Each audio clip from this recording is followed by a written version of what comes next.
اكل مره واحده بس في اليوم، يعني مفيش فطار مفيش غدا مفيش سناكس، مره واحده وخلاص. ايوه ده نظام دايت مشهور جدا اسمه اوماد، اختصار ليه 1 ميل ا داي، بالعربي وجبه واحده في اليوم. يا ترى ده حل فعلا ولا ترند زي باقي الترندات؟ هحكي لكم كل حاجه عن النظام ده من غير تحيز ولا افوره. طبعا عارفين الصيام المتقطع، ولو مش عارفينه اتفرجوا على الفيديو بتاعه من ضمن سلسله الدايت انواع. بعد ما الصيام المتقطع بقى ترند واتطور من 16 ساعه صيام و8 فطار ل 18 ساعه صيام و6 بس فطار، الناس قالت طب ما نكملها ونخليها وجبه واحده وخلاص، ما هم 6 ساعات بس اللي مسموح لي اكل فيهم. وناس فعلا بدات تعمل كده وتحسن معاهم الوزن والهضم والسكر والمود، ومن هنا بدا الكلام عن اوماد. طيب الموضوع بيمشي ازاي؟ جسمك طول ما بناكل طول اليوم الانسولين بيبقى عالي، مفيش حرق، في تخزين. لكن لما بتصوم عن الاكل ساعات طويله الانسولين بيقل، فالجسم بيبدا يحرق دهونه كمصدر طاقه، ومع الوقت الحرق بيتحفز والشهيه بتقل. هي وجبه واحده في اليوم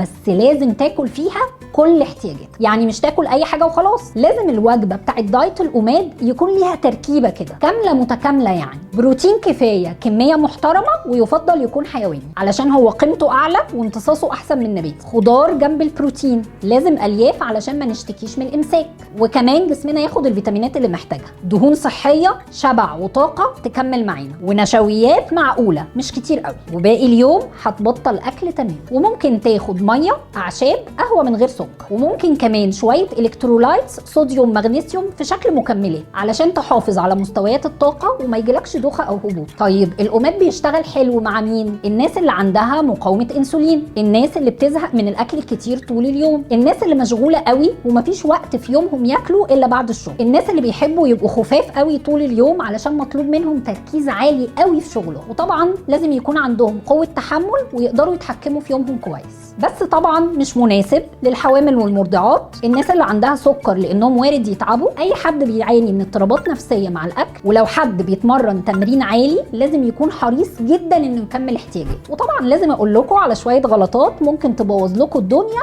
في دايت الاوماد. لو الوجبه الوحيده اللي بتاكلها في اليوم مش كامله هتدوخ، هتتعب وهتهبط ومش هتقدر تكمل يومك. ولو ما خدتش كفايتك من البروتين هتفقد عضل وحرقك هيتدمر. ولو الوجبه كانت مليانه نشويات بعد الصيام هتعلي السكر بشكل مفاجئ وسريع في دمك. وطبعا لو ما حسبتش سعراتك ممكن تلاقي وزنك بيزيد اصلا على دايت الاوماد. الناس بتفتكر انها لو كلت مره واحده اكيد هتخس، بس الموضوع مش عدد الوجبات لوحده، المكونات كمان بتاعه الوجبه مهمه جدا. وعشان تعمل الاوماد صح ويجيب نتيجه فعلا حضر وجبتك كويس قوي قبلها، زي ما اتفقنا: بروتين، خضار، دهون ونشويات. خد وقتك في الاكل وكل بالراحه وعلى مهلك. ابدا بالتدريج، صيام متقطع الاول 12 ساعه وبعدين 16، ولما تقدر 18. هتوصل للوجبه الواحده وانت متعود حبه حبه. ودايما تابع جسمك من حيث الطاقه، التركيز، الهضم، واسمع كويس قوي جسمك مرتاح في ايه ومش مرتاح في ايه. انا بقى كمتخصصه بحب الاوماد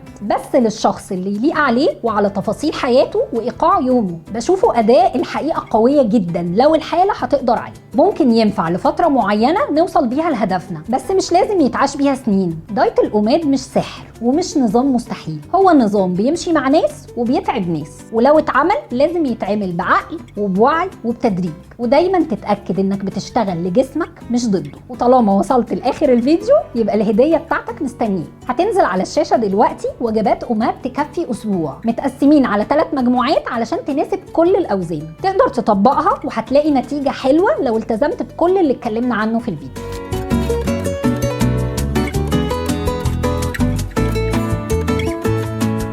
لو تابعتوا الفيديوهات اللي فاتت والفيديوهات اللي جايه هتلاقوا هدايا حلوه كتير زي دي.